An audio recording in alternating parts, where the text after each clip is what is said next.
ఎంత దారుణం అంటే ముస్లిమ్స్లో పురుషులకి పురుషాంగం సుంతి చేస్తారు. చాలామందికి తెలుసు, నేను దాన్ని వర్ణించి చెప్పవసరం, చేస్తారు, సుంతి చేస్తారు. అది వాళ్ళ సాంప్రదాయం, వాళ్ళ నమ్మకం, వాట్ ఎవర్, దాన్ని తప్పట్టట. కానీ ఈ దరిద్రులు ఏం చేశారంటే పురుషులకి ప్యాంట్లు చెడ్డీలు తీసేసి వాళ్ళ పురుషాంగం సుంతి అయ్యుందా లేదా అని చూసి సుంతి అవ్వలేదని కాల్చేశారు. అంటే హిందూ అని. దీన్ని దేశం మీద దాడి అని ఎలా అంటాం? ఖచ్చితంగా ఇది హిందువుల మీద దాడే.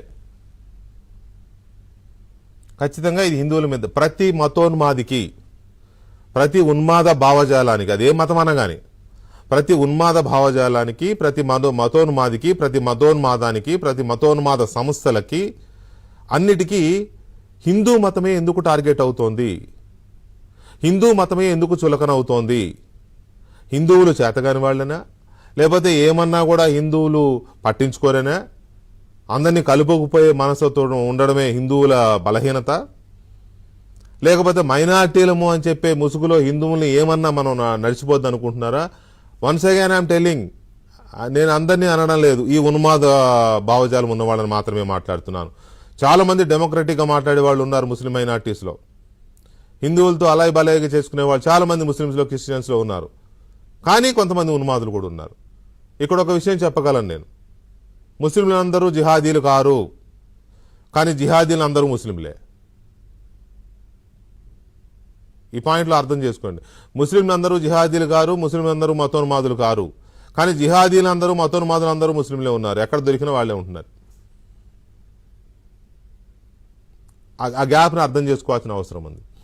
నిన్న జరిగిన దాడిని చూస్తే పాకిస్తాన్ ప్రేరేపిత ఐఎస్ఐ ప్రేరేపిత ఉగ్రమూకలు మెల్లమెల్లగా దక్షిణాసియాలోని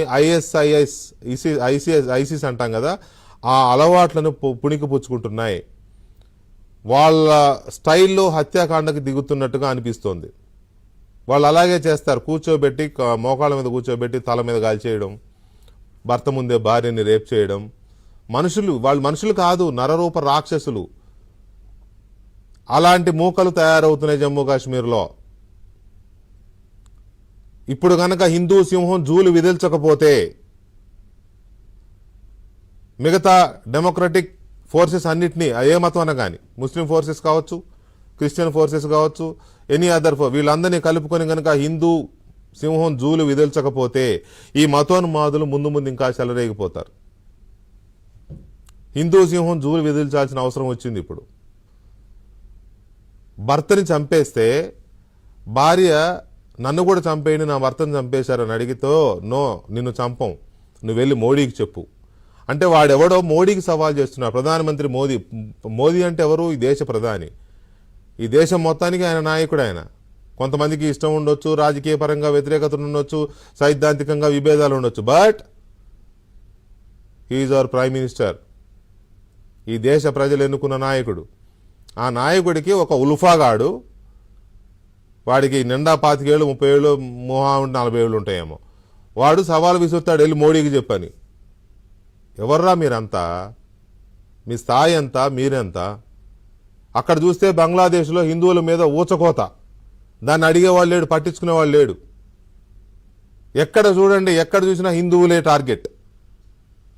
ఎక్కడ చూసినా మీరు లండన్ వెళ్ళినా హిందువులే టార్గెట్, యూరోపియన్ కంట్రీస్ వెళ్ళినా హిందువులే టార్గెట్. ఏంటి అసలు ఎక్కడికి పోతోంది? ఇంత పెద్ద దేశంలో 70% మంది ఉన్న హిందువులు ఉన్న దేశంలో హిందువులు ఇలా 10ల సంఖ్యలో 100ల సంఖ్యలో ఎప్పుడు పడితే అప్పుడు చనిపోతూ ఉంటే, ఊచకోత గురవుతూ ఉంటే, ఇప్పుడు ఈ దేశం ఏం చేయాలి? రంగం సిద్ధమవుతున్నట్టు కనబడుతోంది. ప్రధానమంత్రి పిలిచారు, త్రివిధ దళాలు సిద్ధంగా ఉండండి అని. కేబినెట్ మీటింగ్ స్టార్ట్ అయింది. ఏమైనా జరగవచ్చు. ఏం జరిగినా సరే మనం మన దేశం ప్రధానితో, మన కేంద్ర ప్రభుత్వానికి అండగా నిలవాల్సిందే, ఈ దేశం మొత్తం. ఎందుకంటే ఇక దీన్ని ఉపేక్షిస్తే ఇక లాభం లేదు.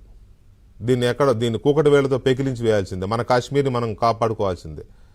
అది పీఓకే, మళ్ళీ చెప్తున్నా, అది పాక్ ఆక్రమిత కాశ్మీర్ కానే కాదు, మొత్తం కాశ్మీర్ పీఓకేగా చెప్పబడే ప్రాంతం దగ్గర నుంచి మొత్తం కాశ్మీర్ అంతా మనదే. ఒకవేళ ఎవరైనా కాశ్మీర్లో ఉండే ముస్లింలు పాకిస్తాన్ పాలన కావాలనుకుంటే వాళ్ళు పాకిస్తాన్ వెళ్ళిపోవడమే. కాశ్మీర్ మాదే,